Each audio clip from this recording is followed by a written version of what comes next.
Assalamualaikum warahmatullahi wabarakatuh.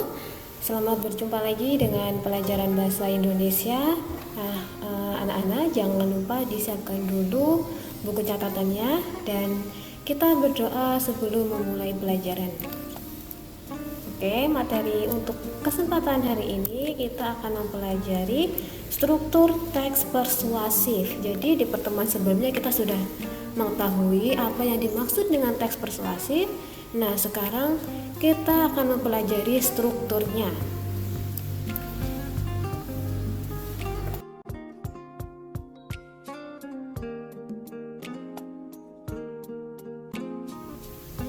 Kita akan masuk ke kompetensi dasar 3.14, yaitu menelaah struktur dan kebahasaan teks persuasi yang berupa saran, ajakan, dan pertimbangan tentang berbagai permasalahan aktual, lingkungan hidup, kondisi sosial, dan atau keragaman budaya dan lain-lain dari berbagai sumber yang didengar dan dibaca.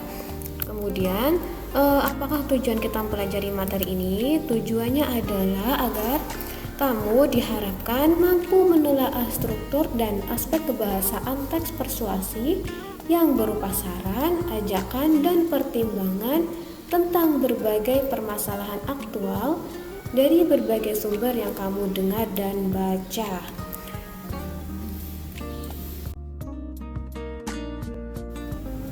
Mari kita masuk ke materi struktur teks persuasif. Terdapat 4 bagian dari struktur teks persuasif. Apa saja? Yang pertama ada pengenalan isu. Yang kedua, rangkaian argumen. Yang ketiga, ajakan-ajakan, serta yang keempat adalah penegasan kembali. Bagaimana penjelasan masing-masing bagian? Mari kita simak penjelasan berikut.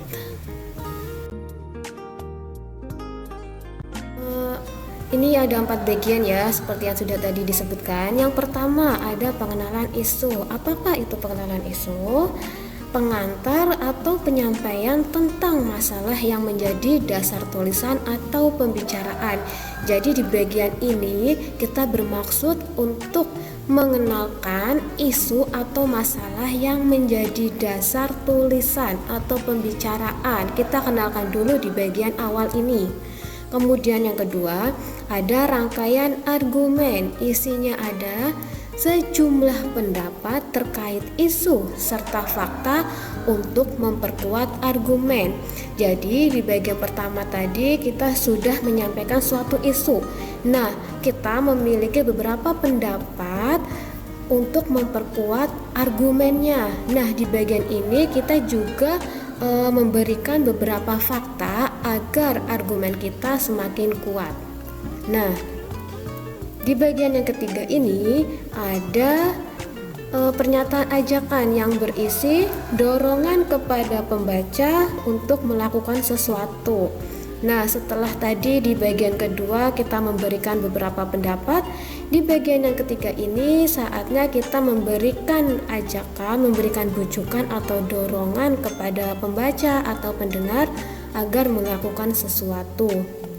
Kemudian di bagian yang keempat, penegasan kembali atas pernyataan sebelumnya. Biasanya ada ungkapan seperti demikianlah, dengan demikian, atau oleh karena itu. Jadi kita menegaskan kembali ajakan-ajakan apa yang tadi sudah kita sampaikan. Nah, untuk lebih memahami tentang strukturnya, mari kita perhatikan contoh bagian dari struktur teks persuasif berikut ini.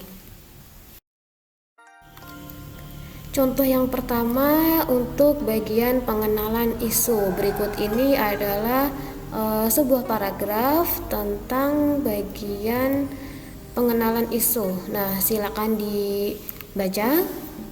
Oke. Sampah merupakan isu yang cukup meresahkan di Indonesia. Rasanya masih terlalu banyak sampah kecil berserakan di sekitar kita. Terkadang banyak orang menyepelekan bahwa sampah kecil itu tanpa mengetahui dampak yang akan ditimbulkannya.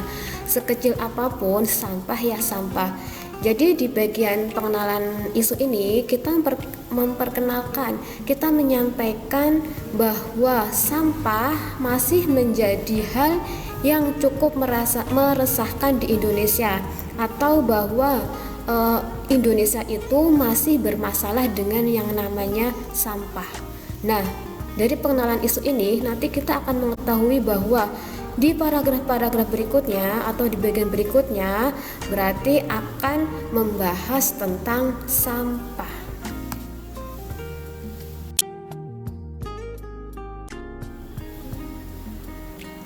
Oke, di bagian yang kedua ada rangkaian argumen, isinya sebagai berikut. Sampah yang kita buang di mana saja tidak akan hilang sendiri, apalagi jika sampah tersebut merupakan sampah anorganik atau sampah yang tidak dapat diuraikan oleh tanah.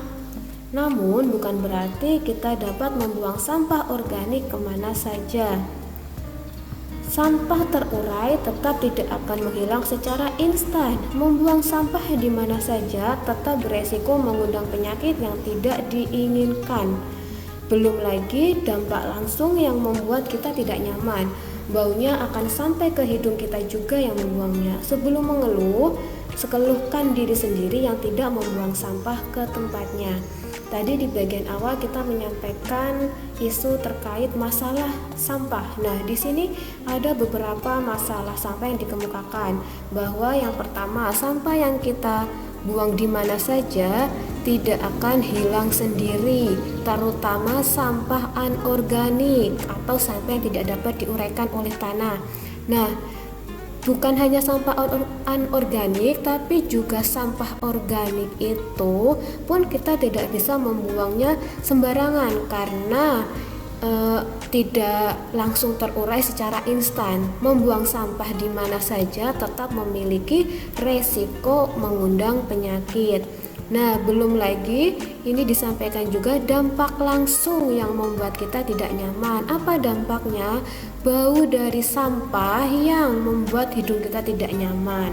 Di sini juga penulis menyatakan bahwa sebelum mengeluh, keluhkanlah diri sendiri yang tidak membuang sampah ke tempatnya. Ini adalah rangkaian argumen pendapat-pendapat terkait dari permasalahan sampah yang tadi sudah disampaikan.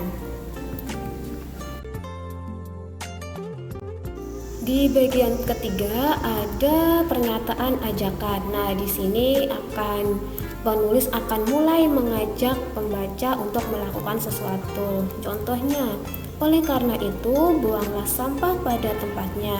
Sesederhana itu, maka berbagai dampak negatifnya akan terhindarkan. Hargailah orang-orang yang selama ini berjasa menjaga kebersihan.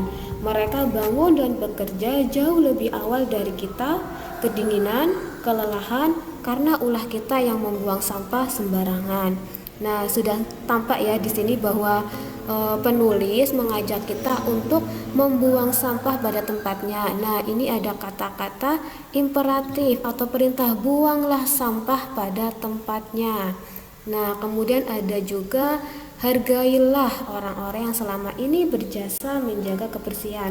Kata-kata ini, buanglah, kemudian hargailah, ini adalah kata-kata untuk membujuk, kata-kata untuk mengajak orang lain melakukan sesuatu, yaitu mengajak untuk membuang sampah pada tempatnya dan menghargai orang-orang yang berjasa terhadap kebersihan. Nah, sudah jelas ya bahwa di bagian ini isinya adalah pernyataan ajakan untuk melakukan sesuatu.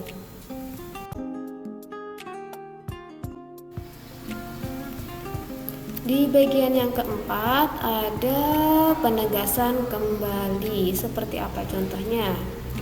Menghargai mereka sama dengan kita menghargai diri sendiri. Karena saat kita membuang sampah sembarangan, kita akan menjadi pribadi yang kotor seperti sampah itu sendiri. Mari buang sampah pada tempatnya dan jagalah kebersihan. Di bagian ini ditegaskan lagi pentingnya kita membuang sampah pada tempatnya. Nah, di kalimat yang terakhir ditegaskan juga dengan ajakan mari buang sampah pada tempatnya dan jagalah kebersihan. bagian ini adalah bagian penutup dari teks persuasif.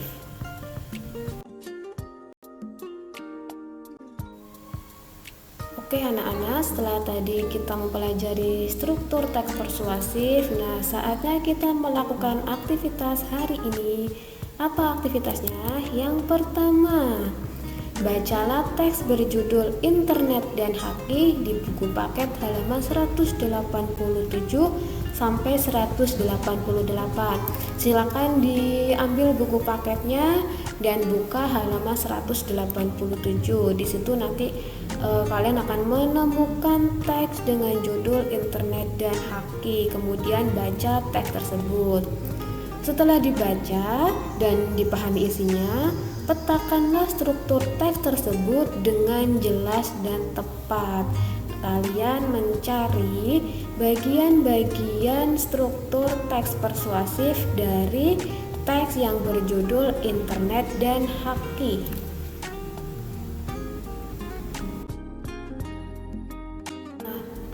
Untuk formatnya seperti apa yang kalian kerjakan? Nah, seperti berikut ini. Kalian buat tabel persis seperti ini, ada juga di buku paket ya. Nah, bagian ada kolom bagian atas itu ada struktur teks persuasif, kemudian ada paragraf dan ada alasannya. Nah, strukturnya ditulis dulu, ada pengenalan isu, ada rangkaian argumen, ada ajakan-ajakan, ada penegasan kembali. Nah, di bagian paragraf ini baru contoh ya. Ibu contohkan satu bahwa pengenalan isu itu ada di paragraf 1 dan 2. Nah, alasannya apa? Kalian sampaikan di sini. Kenapa paragraf 1 dan 2 merupakan pengenalan isu? Kalian jelaskan.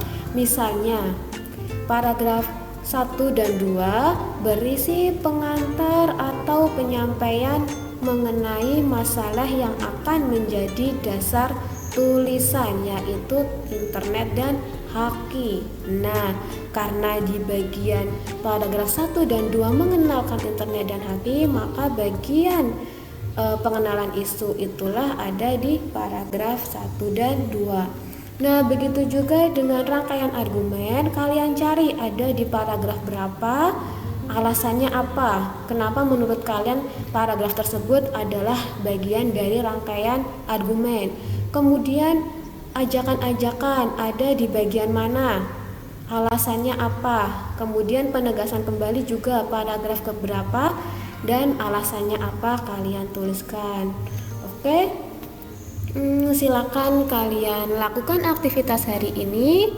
Nah, jika sudah selesai, bisa kalian kirimkan ke ibu melalui WhatsApp. Jika ada pertanyaan, silakan boleh menghubungi ibu.